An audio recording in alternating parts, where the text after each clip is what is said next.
এরপর হচ্ছে secondary battery.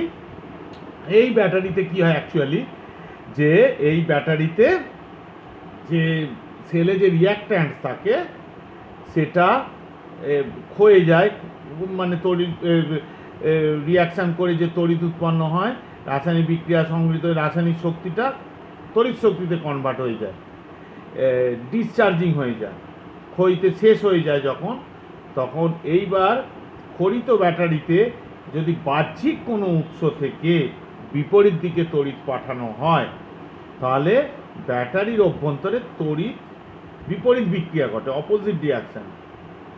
তাহলে কি হচ্ছে, তখন তড়িৎ শক্তি আবার রাসায়নিক শক্তি রূপে ব্যাটারির মধ্যে সঞ্চিত হয়, ব্যাটারি পুনরায় তড়িৎ উৎপাদনে সক্ষম হয়, একে বলা হয় চার্জিং। তাহলে কি হচ্ছে জিনিসটা সেকেন্ডারি ব্যাটারির ক্ষেত্রে, এইখানে ব্যাটারিতে যে রিয়াক্ট্যান্টসগুলো আছে সেগুলো ডিসচার্জিং হয়, অর্থাৎ রাসায়নিক শক্তি থেকে তড়িৎ শক্তি রূপান্তরিত হচ্ছে, রাসায়নিক শক্তি কমতে থাকছে, কমতে কমতে শেষের একটু আগে অবস্থায় খরিত ব্যাটারি তখন বলা হয়।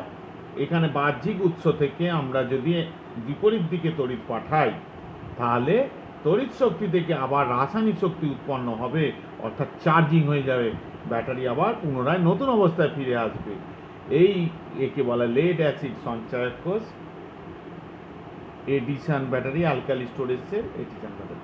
একটা জেনে নিতে হবে আমাদের, এই কোষ ব্যাকেলাইটের তৈরি আধারপত্র থাকে, লঘু সালফিউরিক অ্যাসিডে জলীয় দ্রবণ তড়িৎ বিশ্লেষণ রূপে ক্রিয়া করে, কতগুলি লেডের পাতকে সমান্তরালভাবে একটা লেড দণ্ডের সঙ্গে যুক্ত হিসাবে সেটা কি করে, ক্যাথোড হিসাবে কাজ করে, সেটা ক্যাথোড হিসাবে কাজ করে।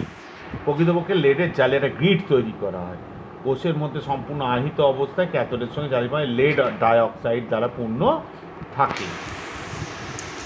এই ফাঁকগুলোর মধ্যে লেড ডাইঅক্সাইড লেড জালির মধ্যে থাকে, আর লঘু H2SO4 তড়িৎ বিশ্লেষণ হিসেবে কাজ করে। তাহলে অ্যানোডে কি হচ্ছে, lead plus H2SO4, lead sulphate plus electron, cathode বিক্রিয়া lead dioxide hydrogen ion sulphate ion করে লেড সালফেট জল, সামগ্রিক বিক্রিয়া হলো তড়িৎকরণ বা ডিসচার্জের ক্যাথোড উভয় বিক্রিয়া H2SO4 ব্যবহৃত হয় এবং জল উৎপন্ন হয়।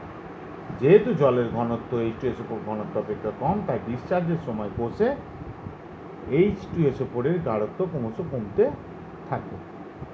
তাহলে এটা ডিসচার্জিংয়ের সঙ্গে বিক্রিয়া, বা চার্জিংয়ের সঙ্গে চার্জিংয়ের সময় উল্টো বিক্রিয়া হবে, লেড সালফেট দেখে নেবে, অসুবিধা হবে না। ক্যাথোড অ্যানোড বিক্রিয়া সম্পূর্ণ আহিত অবস্থায় লেড সঙ্গে তড়িৎচালক বলের মান 2 ভোল্ট, এরকম 6টি 2 ভোল্ট কোষকে শ্রেণী সময়ে যুক্ত করে কি হয় 12 ভোল্টের ব্যাটারি তৈরি হয়।